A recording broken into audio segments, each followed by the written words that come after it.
கழுத்து வலி அப்டின்னா, அது நெக்க கழுத்த சுத்திலும் வர ஒரு டைட்னஸ்னால வர வலி.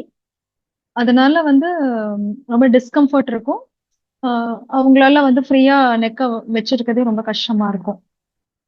இது யாருக்கெல்லாம் இப்போ நெறைய வருது அப்டின்னு பார்த்தோம்னா, நெறைய கம்ப்யூட்டர் யூஸ் பண்றவங்களுக்கு, அ சரியா உட்காராம இருக்கிறது. மீன்ஸ் இம்ப்ராப்பர் போஸ்சர்ல உட்காரவங்களுக்கு, நெக் இஷ்யூஸ் இருக்கவங்களுக்கு, அந்த மாரி உள்ளவங்களுக்கு தான் இது காமனா வருது. டெய்லர்ஸ், டிரைவர்ஸ், ஐடி ஐடில வொர்க் பண்றவங்க, அவங்களுக்கு அதான். பேங்கர்ஸ், டீச்சர்ஸ் அந்த மாரி உள்ளவங்களுக்கு இது நெறைய வருது. முக்கியமா ஏன் இது வருது அப்படின்னு பார்த்தோம்னா, இப்ப நான் சொன்னேன்ல யார் யாருக்கெல்லாம் வருது அப்படின்னா, அவங்களுக்கெல்லாம் இது வந்து ஆக்குபேஷனல் ஸ்ட்ரெயின் அப்படின்னு சொல்றோம். ஸோ ரொம்ப நேரமா வந்து பெண்ட் பண்ணிட்டே உட்கார்ந்திருப்பாங்க. முதுகெல்லாம் அப்படியே பெண்ட் பண்ணிட்டு ப்ராப்பரா உட்காராம இருக்கிறது. மசில் ஏதாவது நெக்ல ஸ்ட்ரெயின் ஆச்சுன்னா, அதுக்கப்புறம் ஏதாவது ஆர்த்ரைட்டிக் இஷ்யூவால வரும். மென்டல் ஸ்ட்ரெஸ்ஸால வரும். ரொம்ப நேரமா சிஸ்டம் முன்னாடி உட்கார்ந்து இம்ப்ராப்பர் போஸ்சர்ல சரியா உட்காராம இருக்கிறதுனால வரும். இப்ப ஹவுஸ் ஒய்ஃப் எல்லாம் பார்த்தீங்கன்னா, நெறைய மொபைல் யூஸ் பண்ணுவாங்க. சேர்ல உட்கார்ந்துட்டு பார்ப்பாங்க, படுத்துட்டு கையில வச்சுட்டு பார்ப்பாங்க. அதனாலலாம் நெறைய இது வர்றதுக்கு நெறைய சான்சஸ் இருக்கு.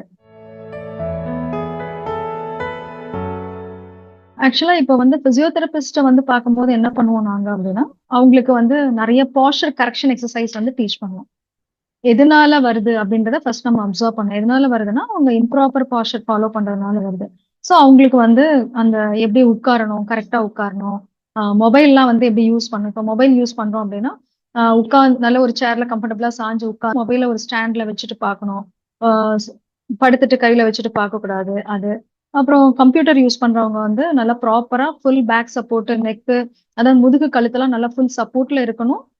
சிஸ்டம் பார்க்குறது வந்து அந்த ஸ்ட்ரெய்ட்டா பார்க்கணும். ரொம்ப மேல, கீழ அது மாரி பார்க்கக்கூடாது. ப்ராப்பர் ஆஃபீஸ் செட்டப்ல உட்கார்ந்து தான் அவங்க வந்து வொர்க் பண்ணணும். ஒரு 40 மினிட்ஸ்க்கு ஒன்ஸ் அவங்க எழுந்திரிச்சு வாக் பண்ணிட்டே இருக்கணும். கன்டினியூஸா உட்கார்ந்து வொர்க் பண்ணக்கூடாது. ஸோ அதெல்லாம் தான் நம்ம குடுக்குற அட்வைஸ் பேஷண்ட்ஸுக்கு. இப்ப நான் செஞ்சு காட்டுறேன். ஃபர்ஸ்ட்டு நெக்க இப்படி கீழ பார்க்கணும். ஒரு 5 செகண்ட்ஸ் ஹோல்ட் பண்ணணும். 1, 2, 3, 4, 5 அதே மாதிரி 5 ரெப்பிடேஷன்ஸ் பண்ணணும்.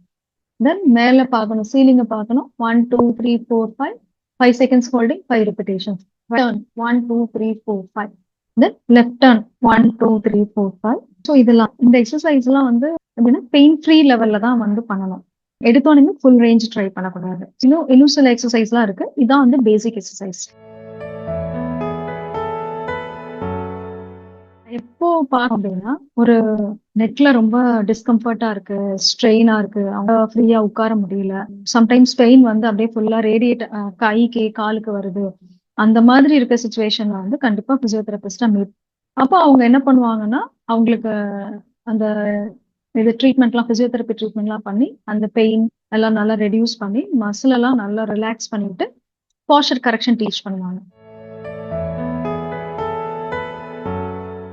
பிசியோதெரபி வந்து இப்போ கழுத்து மசில் வந்து பிடிச்சிருக்கு அப்படின்றாங்கல்ல, ஸ்ட்ரெயின் ஆயிருக்கு. ஏதாவது ஸ்லைட்டா அடிபட்டிருக்குது. ஆம் பெயின் வந்து ஃபுல்லா இருக்கு. அப்பர் பேக் ஃபுல்லா இருக்கு. கால்ல ஃபுல்லா இருக்கு. இடுப்புல இருக்கு. காலு ஃபுல்லா ரேடியேட் ஆகுது. அந்த மாரி இருக்கவங்களுக்கு வந்து நம்ம பிசியோதெரபி வந்து அட்வைஸ் பண்ணலாம். இப்ப பண்ணக்கூடாதுன்னா, இப்ப ஸ்பைன்ல வந்து ஃப்ராக்சர் ஆயிருக்கு. ஏதாவது லிகமெண்ட் இன்ஜுரீஸ், மசில் ஸ்ட்ரெயின்ஸ் ஆம் ரொம்ப சிவியர் கிரேட் 3 அப்படின்னு சொல்லுவோம். அந்த மாரி லெவல். அங்க வந்து ஸ்பைன்ல டிபி, கேன்சர் அது மாரி இன்ஃபெக்ஷன் ஏதாவது இருக்குது அப்படின்னா, அவங்க வந்து ஆர்த்தோ சர்ஜன கன்சல்ட் பண்ணிட்டு அதுக்கப்புறம் தான் பிசியோ வரணும்.